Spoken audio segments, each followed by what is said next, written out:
Jenderal di Raja Malaysia mengaku kapok perangi TNI dan rakyat Indonesia.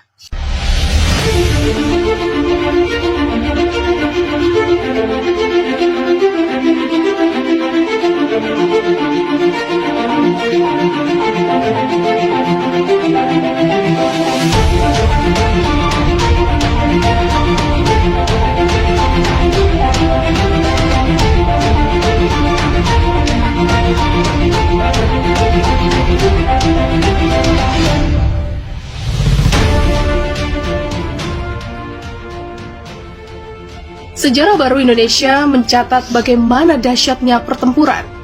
Tak hanya prajurit Tentara Nasional Indonesia, milisi yang berasal dari TNI dengan gagah berani menghadapi pasukan khusus di Raja Malaysia.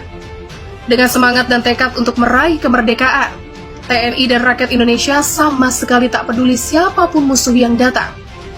Jika mengganggu dan mengancam kedaulatan bangsa dan negara, meski nyawa taruhannya, tentu akan dihadapi. Ternyata tak cuma Pace dan Franks yang mengakui kehebatan pasukan TNI.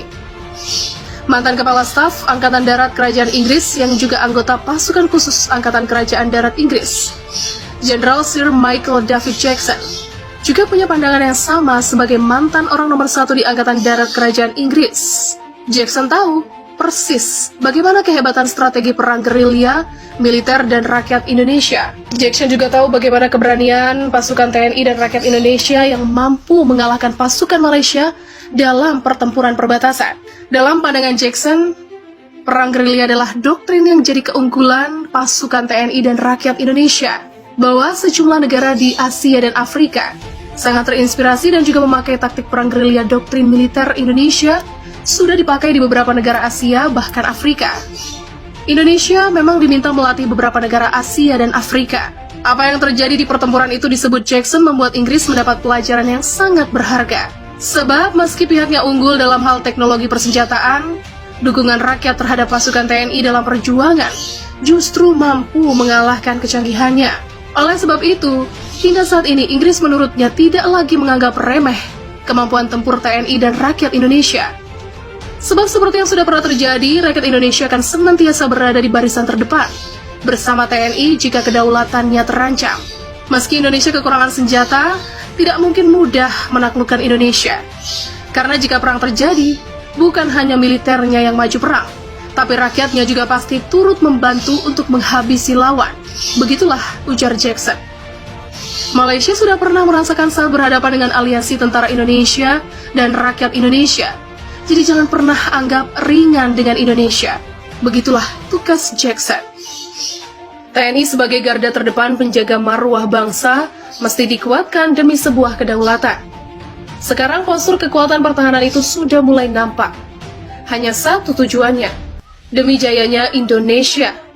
Maka dari itu, supaya tak gertak sambal saja dan menunjukkan jika Indonesia bakal tegas menindak setiap pelanggaran teritori, pemerintah sudah mengambil langkah-langkah strategis. Salah satunya mempersenjatai Pulau Natuna. Mulai melalui minimum essential force alias kekuatan pokok minimum yang terbagi 3 tahap, TNI mulai mendorong maju arsenal perangnya ke perbatasan antar negara. Yang paling kentara ialah perkuatan Pulau Natuna yang dihuni oleh Batalion Komposit, berisi satuan pemukul dari TNI AD, TNI AL, dan TNI AU. Anggaran pertahanan Indonesia yang semakin meningkat setiap periodenya berimbas pada belanja alutsista gila-gilaan oleh TNI yang bisa membuat meradang seluruh kawasan. Setelah pembangunan infrastruktur macam pelebaran dermaga, pembangunan landasan pacu hingga hanggar dan barak prajurit selesai, maka isian alat penggebuk pun mulai disuntikan ke Natuna. Kapal selam Indonesia KRI Arda Dedali 404 dipastikan Natuna bakal diisi oleh unsur kapal selam alat utama sistem senjata yang ditempatkan di Natuna pun tidak main-main. Di sana disediakan 3 KRI ukuran besar sekelas fregat Bung Tomo kelas dan korvet Diponegoro kelas untuk melakukan patroli di perairan Natuna dan Laut Cina Selatan. Terbaru tentunya korvet kelas Parsin TNI AL yang tanpa diduga ternyata ikutan nimbrung di Natuna. Sedianya juga akan ditempatkan kapal selam di Natuna untuk menanggulangi aspek peperangan bawah laut.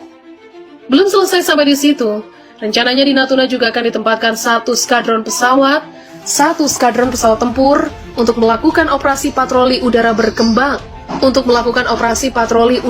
berkemampuan maritime strike. Pesawat tempurnya pun merupakan kelas Wahid, macam F-16, Block 52ID dan Sukhoi Su-27 milik TNI AU. Merasa masih kurang? Tenang, ada lagi penambahan pasukan elit 3 Matra milik TNI macam Marinir, Paskas, serta Kostrat. Satuan pemukul TNI AD, AL, dan AU saat melakukan upacara di Natuna juga disiagakan berbagai macam radar penjajak agar dapat mengetahui jika ada unsur asing yang menyelonong masuk ke teritori Indonesia tanpa izin. Bahkan pesawat siluman stealth pun bakal terdeteksi jika mencoba melakukan pelanggaran. Perkuatan Natuna dimaksudkan sebagai unsur penangkal dengan jargon gebuk duluan sebelum masuk, dalam artian cegah dulu jauh di luar sebelum masuk ke teritori Indonesia. Tentu dijadikan Natuna sebagai pangkalan militer pemukul terdepan TNI di bagian utara Indonesia, membuat banyak negara was-was. Salah satunya ialah Malaysia yang sudah panik bukan main, karena kekuatan TNI di Natuna bisa memenggal atau membelah negara mereka menjadi 2 bagian. Posisi Natuna berada di tengah antara semenanjung Malaysia serta Sabah dan Sarawak. Maka mau tak mau, jika ada pesawat atau kapal laut baik akan dan ke semenanjung Sabah Sarawak, maka harus mendapat clearance dari pihak Indonesia. Hasilnya, semua komoditas Malaysia akan mahal dan berimbas pada daya beli masyarakatnya. Tinggal tunggu waktu saja negara itu bangkrut. Jika nekat terobos tanpa izin, maka siap-siap terima akibatnya.